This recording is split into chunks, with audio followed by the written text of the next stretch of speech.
انا هناء وده مطبخي. هنعمل النهارده احلى بطه بقى، تنفع في عزومات رمضان وتنفع اول يوم رمضان. هنعملها بطريقه حلوه وسهله وبسيطه ومعاها خضار ان شاء الله تعجبكم. وديكوا شايفين الصوره، هي الصوره بتتكلم عن نفسها.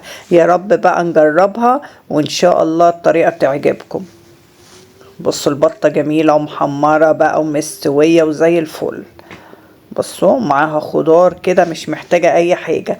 هنعمل اول حاجة بقى لازم نعملها في اي طيور وخاصة البط وكده، هنعمل محلول الملح. عندنا كمية محلول النقع مش الملح، هنعمل محلول النقع ده لازم. هنحط بقى كده معلقتين ملح ومعلقتين سكر وورق لوري وليمون وخل، وهنحط فلفل حصى، وهنحط بهار حلو.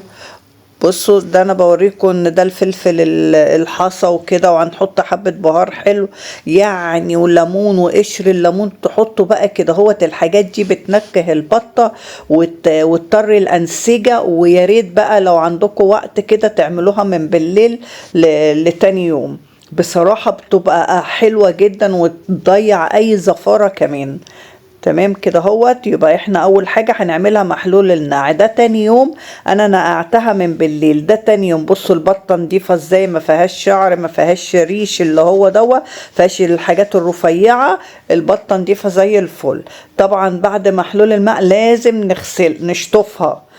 في ناس بتعملها كده بس احنا لا، لازم نشطفها عشان نضيع الزفارة اللي منها، الحاجات اللي نزلت والدم وكده. هو اهم بقى من كل ده ان احنا لازم ننشف البطة حلوة قوي قوي قوي، لان لو فيها مية المية ديت بتزفر البطة، فلازم تنشفوها كده بمناديل، تسيبوها كده في مصفى تنشفوها يعني. بس اهم حاجة ما يبقاش فيها مية. زي ما انتوا شايفين كده انا بنشفها بورق مطبخ.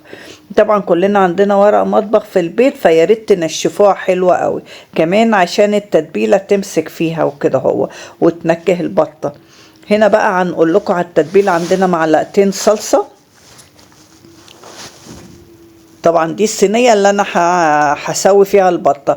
وعندنا كده معلقة كبيرة صويا صوص. خلي بالكم من الصويا صوص، ما تكتروش منه عشان ما يحدقش البطة وكده هو يعني، كفاية معلقة كبيرة. عندنا برضو باربيكيو، معلقة كبيرة برضو باربيكيو. نخلي كده تتبيلتنا في المعقول، ما نكترش عشان تبقى حلوة. ديت معلقة كاتشب،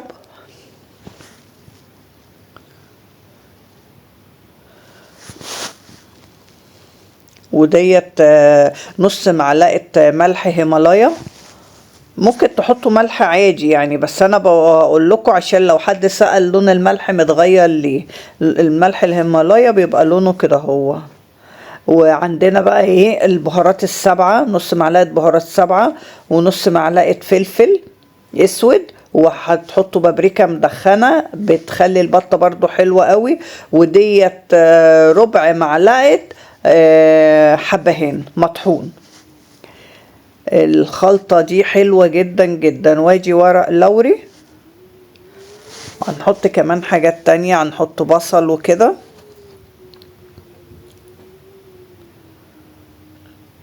بصوا دول فصين توم، لازم تحطوا فصين توم.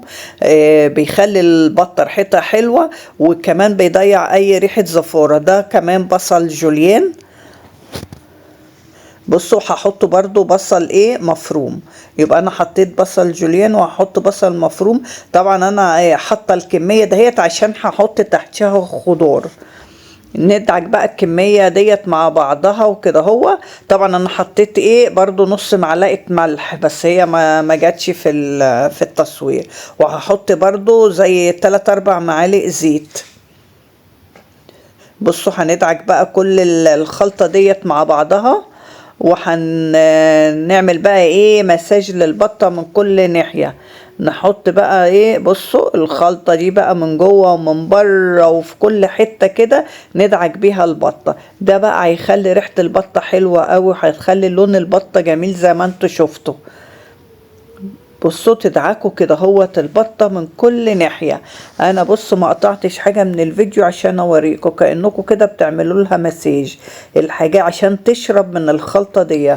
ويا ريت يبقى عندكم وقت بقى تسيبوها شوية بالتتبيلة دهيت على اساس ان هي تكون البطة شربتها شوية.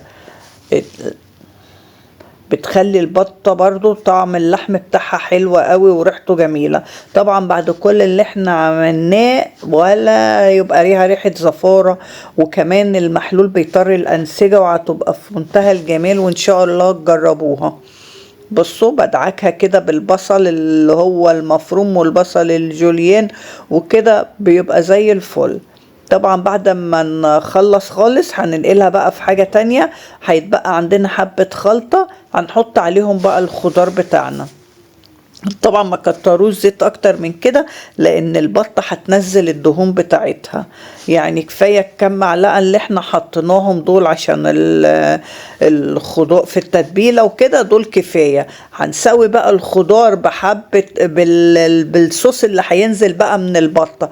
مفيش داعي بقى تحطوا دهون تانية. هنا حطيت بطاطستين متقطعين، ويا ريت زي ما انتوا شايفين كده البطاطس متقطعه تخين، وحطيت كوستين كام كوسايه برضو، والكوسه متقطعه برضو تخين، وطماطمتين. يا ريت بقى اما تقطعوا الحاجه تقطعوها كده عشان تاخد سوا البطه، الخضار ما يتهريش. بصوا وتقلبوا بقى الخضار كده هوت بالبصل والبهارات اللي احنا بقيناها في الصينيه. تدعكوها كده وتحطوا بقى البطة عليها. يا سلام بقى اما ينزل بقى الصوص من البطة كده هينكه بقى الخضار ده وهيوديه في حتة تانية خالص. بصراحة كان جميل جدا، يعني جربوا الطريقة دي وان شاء الله هتعجبكم. بصوا اهم حاجة كده تدعكوا الخضار حلو قوي بالبهارات اللي احنا حطيناها والبصل اللي احنا حطيناه بس، ولا اكتر من كده. وفي النهاية تمسحوا الصينية علشان الحروف ما تتحرقش، دي اهم حاجة برضو عشان ما تبوظلكوش الشكل الصينية. بعد ما نكهنا كده الخضار هنحط بقى البط عليها كده هوت. بصوا انا هوريها لكم كده هو. بصوا يعني البطة زي الفل.